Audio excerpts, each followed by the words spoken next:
Ito yung upgrade relocation natin. Ito yung 1.5 horsepower. Yon 1.0 horsepower, 1.5 horsepower. Tatlong aircon na split type. Kabit pero may abang na tayo doon. Kung sakasakali maglalagay sila, meron na tayong abang. Ayan. Ito yung mga idol. Ito, naikabit na rin na Meralco yung ating service entrance. Ayan mga idol, ayan, nakabit na kahapon ng Meralco yung service entrance natin. Kaya yung katabi niya na medyo may kalawang, tatanggalin na natin yan. Ayan o, naikabit na. Ito yung bago natin, ito yung upgrade relocation natin. Ito yung upgrade relocation natin. Tapos ito, naglagay lang ako ng Nimatriar. Ito yung dati mga idol na ginagamit namin. Yan yung in-upgrade namin. Ito na yon. Ayan, tapos naglagay na rin kami ng Nimatriar. Yan, tatanggalin ko na mamaya yan, yung may kalawang na yan, yung dating nakakabit. Ayan o, putol na yan dyan. Okay naman natin mga idol yung loob kasi ang ginagawa ko ngayon, inuon ko na lahat ng mga matataas ang wattage na mga appliances. Mga idol, tara, pasukin natin itong loob. Ayan. Ayan, yun. Dito kasi sa ground floor mga idol, tatlong aircon dito. Yan, isa dyan. Yan, inuna natin yan. Tapos ito naman yung pangalawa. Ayan, 1.5 horsepower. Yun, 1.0 horsepower, 1.5 horsepower. At yun naman mga idol ay 1.0 horsepower lang din yun. Bali tatlo yan mga idol. Dito yan sa dining kitchen, saka sa living, tatlong aircon na split type. Ayan. Akyat naman tayo mga idol sa second floor. Ayan, medyo naglilinis na kami ngayon kasi lilipat Friday. Lilipat daw yung may-ari. Hindi ko lang alam kung matutuloy sila. Kaya lahat na ngayon ng mga ginawa nating electrical, kasi ako naman yung nag-wiring talaga nito. Lahat ako titesting ko lahat kung talagang wala tayong magiging problema. Ayan, ito yung sa room 1. Window type lang yan mga idol. Testing natin. Ayan, gumagana siya. Kahit yung mga aircon lang muna. Ito naman yung hallway mga idol, wala pa yung aircon sa hallway. Yan lang yung wala pa.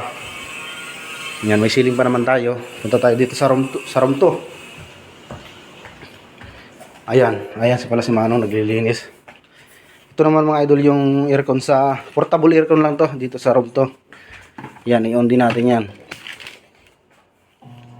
Ayan. Yan, gumagana na rin siya. Punta naman tayo dito sa master bedroom. Pagpasok mo ng master mga idol bedroom, may pinto yan. Pagpasok mo dito, may hagdan yan papunta sa third floor. Ayan, unahin muna natin dito sa master bedroom. Ayan, ito yung master bedroom mga idol. Ayan. Yan, ito, umaandar siya. Ayan o. Yan. Ito yung sa master bedroom. Akyat naman tayo sa third floor. Yan, ito yung loob ng master mga idol. Ito yung dressing room. At papunta naman yung doon sa CR. Lahat ng CR natin mga idol, lahat ng kwarto may CR, lahat may mga heater yan. Punta naman tayo sa third floor. Yan, ito yung switch natin para sa three-way. Akyat tayo, papunta sa third floor. Ayan, may mga blinds na rin siya mga idol. Kaya tayo sa third floor. Ayan, ito yung third floor mga idol. Ayan. Wala pang masyadong gamit. Siguro naghahakot pa sila. Lahat ng switch dito mga idol sa third floor nandito. Andito rin yung remote ng ceiling fan. Ayun yung ceiling fan natin. Oh. Ayan.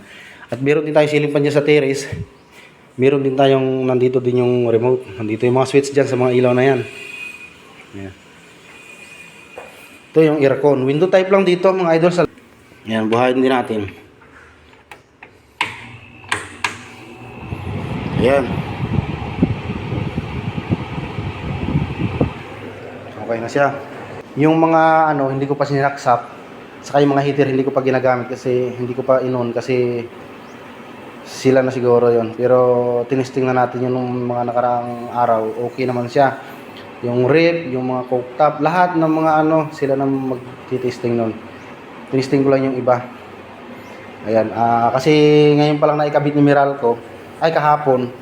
Kaya ngayon lang tayo mag-full blast. kumbaga anuhin natin, testing natin lahat, mag-energize tayo lahat.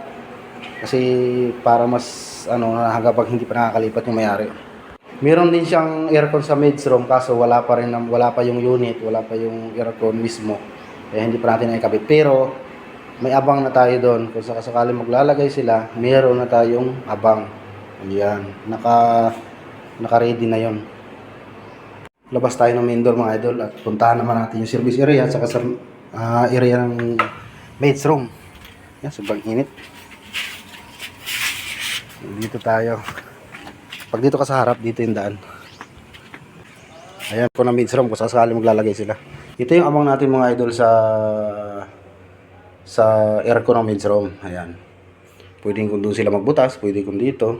Depende na lang. Kaya may abang na lang din tayo. Ginawang electrical dito sa bahay na ito. Ayan.